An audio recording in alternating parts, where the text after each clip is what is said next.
Junmar Fajardo at Justin Brownlee pinasigaw ang Philippine Arena crowd at Bilig Boys tinusta ang Lebanon. Gilas Pilipinas versus Lebanon National Team.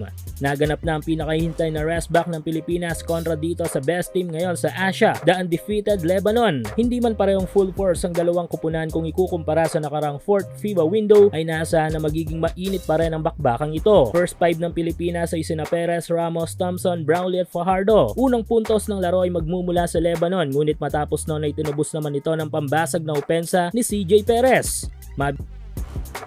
Mabilis ang pagtubos ng tres ng Lebanon naman para dito sa back-to-back 3 ni Justin Noypi.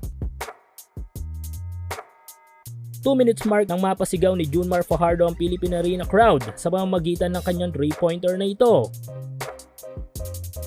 2 minutes mark naman ang magpakawala ng tres ang standout player ng Gene King na si Malonzo. Naging maganda ang opensa at depensa ng Gilas sa mga last minutes ng first quarter dahilan upang mapasa kamay nila ang kalamangan. Second period ay tinusta ng dalawang Bilig Boys ang depensa ng Lebanon nang magpaulan ng back-to-back 3 si Parks at heading 11-0 run.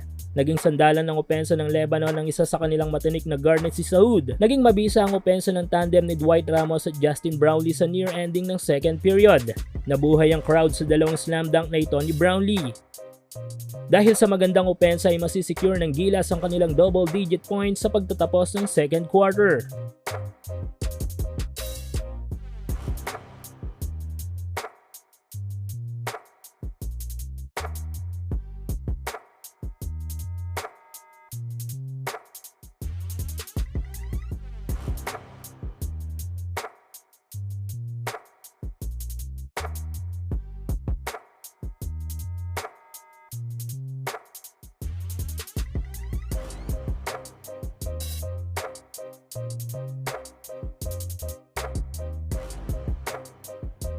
Video na ito ay inihatid sa inyo ng legit betting site sa mundo na 1xBet. Tuloy pa rin ang pagbibigay ng up to 7,000 pesos bonus na mga ito sa inyong first deposit. Dito ay pwede kang tumaya sa lahat ng inyong paboritong sports, especially sa basketball. Kaya't i-click lang ang link sa ating video description at gamitan ang promo code na WHOOP para makuha ang inyong bonus.